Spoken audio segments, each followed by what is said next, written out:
मोदी जी ये भी कह रहे हैं कि हमने महिलाओं को मुफ्त का गैस दे दिया है, तो अब उनको इधर उधर भटकना नहीं पड़ता है कि लकड़ी ढूंढें। पहले के समय में कांग्रेस ने उन लोगों को परेशान कर दिया था कि उनको समान काम के लिए भी इधर उधर भटकना पड़ता है। ठीक है जी, मोदी जी ने गैस का सिलेंडर दे दिया, उन्हें माना जाता है कि उज्ज्वला योजना में 10 करोड़ सिलेंडर दे दिए हैं। लेकिन उसी के साथ साथ आप ये देखिए कि 10 करोड़ सिलेंडर बांटने के बाद आपके वो सिलेंडर दूसरी बार कितनी बार भरे गए। आपने सिलेंडर तो उनको मुफ्त बांट दिए, जो 450 का सिलेंडर था वो 1150-1200 रुपये तक का पहुंचा दिया गया था। उसके बाद उसे घटा के आज 903 रुपये में सिलेंडर आ रहा है। आपने उनको इस लायक छोड़ा कि वो दोबारा भरवा सकें। जिन गरीबों को आपने सिलेंडर बांटे, सिलेंडर तो आपने बांट दिए, लेकिन क्या वो गरीब दूसरी बार भी सिलेंडर भरवा पा रहे हैं? कम से कम 70% जो है वो दूसरी बार नहीं भरवा पाए और 50% से ज़्यादा तीसरी बार नहीं भरवा पाए। वो लास्ट एंड फाइनल फिर उसी पे आ गए जहाँ से वो चले थे, क्योंकि आपने गैस महंगी कर दी। एक आम गरीब मजदूर है, वो 900 रुपये का सिलेंडर कहाँ से भरवा पाएगा? आप उसी की कीमत 450 ही रखते और आप सिलेंडर देते। आपने वादे करे थे यूपी इलेक्शन से पहले होली दिवाली आपको मुफ्त सिलेंडर मिलेगा, आपने दे दिया क्या? होली भी निकल गई, दिवाली भी निकल गई, दूसरी होली तीसरी आने वाली है। होली से पहले इलेक्शन हुए थे ना, 10 मार्च को रिजल्ट आया था यूपी का, उससे पहले इन्होंने वादा करा था यूपी में होली पे और दिवाली पे आपको सिलेंडर मुफ्त दिया जाएगा। आज तक एक भी सिलेंडर यूपी में मुफ्त दे दिया क्या? किसी को भी नहीं दिया। सारे यूपी वाले वहीं का वहीं अभी तक आस लगाए बैठे हैं। इस बार का सिलेंडर शायद दिवाली का हमारे को मुफ्त मिल जाएगा, या फिर होली आ रही है, हो सकता है इस बार होली पे हमें सिलेंडर मुफ्त मिल जाएगा। क्या लगता है मोदी जी की गारंटी पे लगातार विपक्ष सवाल उठा रहा है कि पूरे नहीं हो रहे हैं गैस सिलेंडर? बोला गया था 450 का देंगे, दिया नहीं गया। जी हाँ, ये बात तो सही है। 450 का जो बोला गया था वो तो अभी आज तक मिला नहीं है। शायद हो सकता है आने वाले समय में खरे उतरे, लेकिन उम्मीदों में हमारी जनता ये सब इंतज़ार कर रही है। क्या मालूम वो इंतज़ार कब तक होता है इनका पूरा।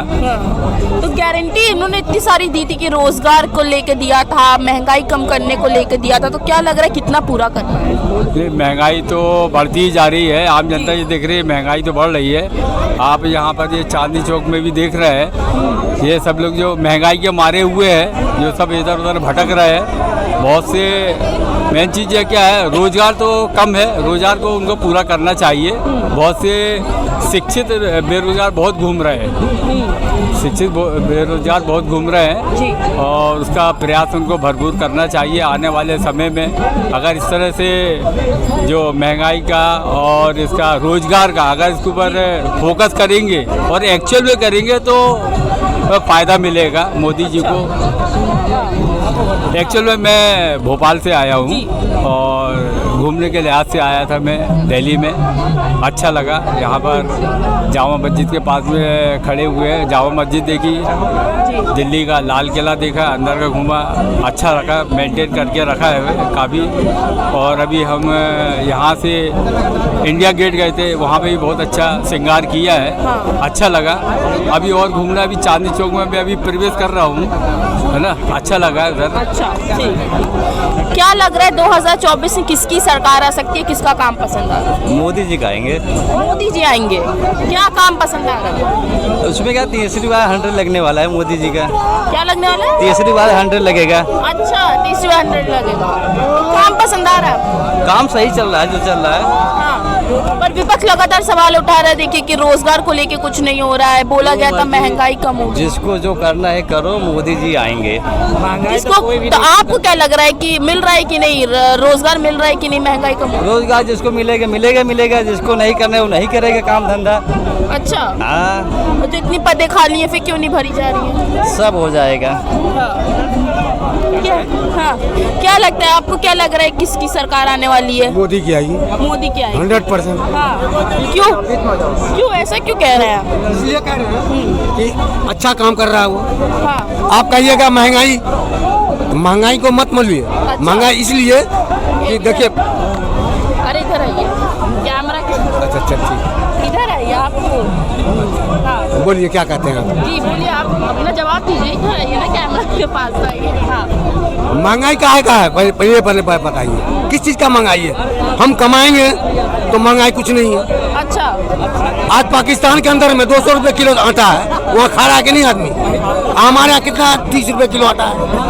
तो फिर मुफ्त का राशन क्यों देना पड़ रहा है? मुफ्त जो जिसको आराम का खाने का आ रहा तो क्या कीजिएगा? कह रहे हैं महंगाई है नहीं देश में, इनको महंगाई नजर नहीं आ रही। देखिए वो संबित पात्रा को फेल कर दिए हैं। अच्छा, हकीकत ये है फेंकने में। बात महंगाई ये है, जब थोड़ी सी शाम महंगाई की बात कर रहे हैं, किसानों का हाल पूछिए जाके। यहाँ धरना प्रदर्शन कर रहा है, किस लिए कर रहा है? क्या अरे किसान देश का नहीं है, किसान देश का नहीं है, किसान देश का नहीं है। क्या आप बात करते हैं फालतू? जरा लीगल बात करिए, लीगल बात करिए पहले। एक किसान जो बॉर्डर पे सिर्फ इन किसानों की बात नहीं कर रहे, जब हम ग्रामीण इलाकों में जाएंगे ना तब किसानों का दर्द देखिए। मैं किसी एक सरकार की बात नहीं कर रहा हूँ, सारी सरकारों की बात कर रहा हूँ। सरकार में सबसे बड़ी कमी ये है कि हम लोगों का टेन्योर होता है 5 साल का।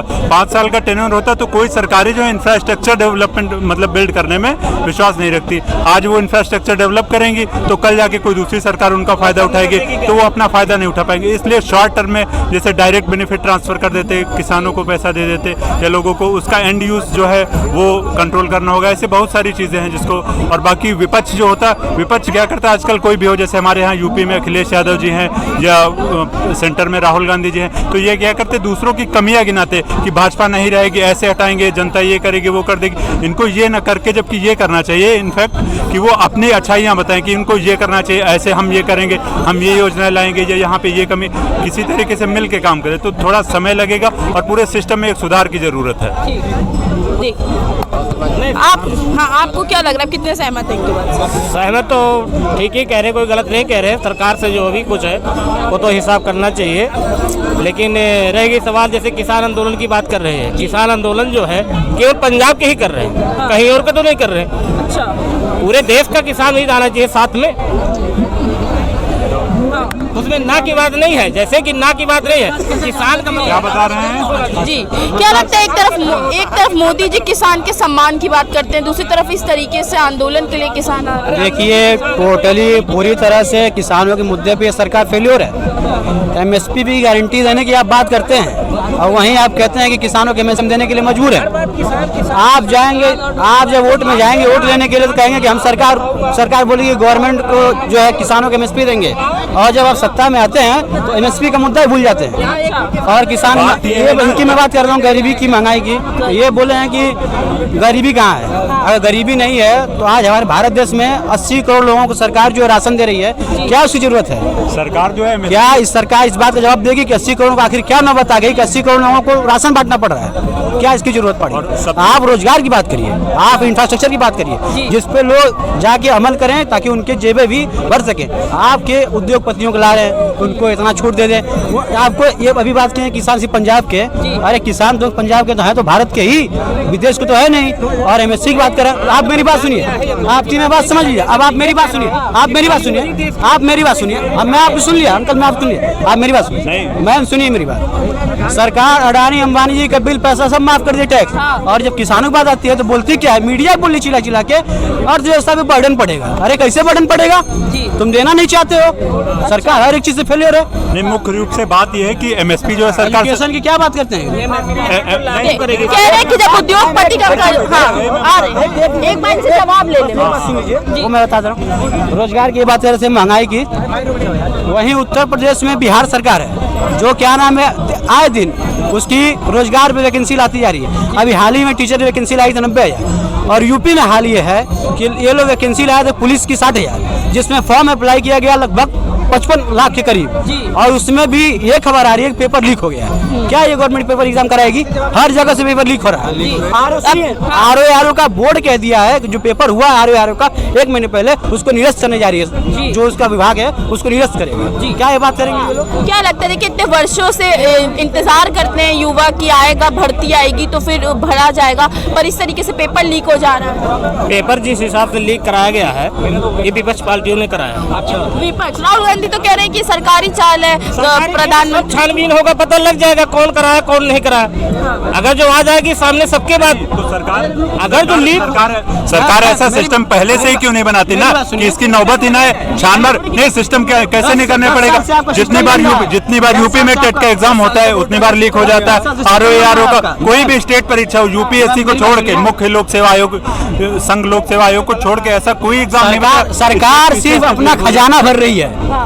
पेट टेट सुपर टेट ये टेट वो टेट ला के सिर्फ खजाना भर रही है वैकेंसी के नाम पे। 2018 के बाद इन्होंने उत्तर प्रदेश में, जो उत्तर प्रदेश की मैं बात कर रहा हूँ, जहाँ से लोग बोलते हैं कि हम लोग इतनी अर्थव्यवस्था कर देंगे, वहाँ की बता रहा हूँ 2018 बाद टीचर वैकेंसी नहीं आई और तब से हर साल लगातार C TET, super TET, UP TET, P TET, पता नहीं क्या क्या कराते रहते हैं, कोई इसका मतलब ही नहीं। और सरकार क्या करिए, सिर्फ अपना खजाना भरती जा रही है कि जितना खजाना भर लें, और ये बात करते बताइए कितने वैकेंसी है आपको पता है? यूपी में जैसे कह रहे हैं कि पुलिस की वैकेंसी लीक हुई, पेपर, ये पेपर लीक हुई तो सब दुनिया देख रही है, सामने सबके सामने, कोई आड़ में तो है नहीं। तो ये तो सरकार की लापरवाही हुई ना। सरकार की है लापरवाही। तो क्यों इतने युवा क्यों भुगते हैं इस लापरवाही से? इस लापरवाही से देखो, इसमें सरकार की जिम्मेदारी बनती है, लीक नहीं होना चाहिए।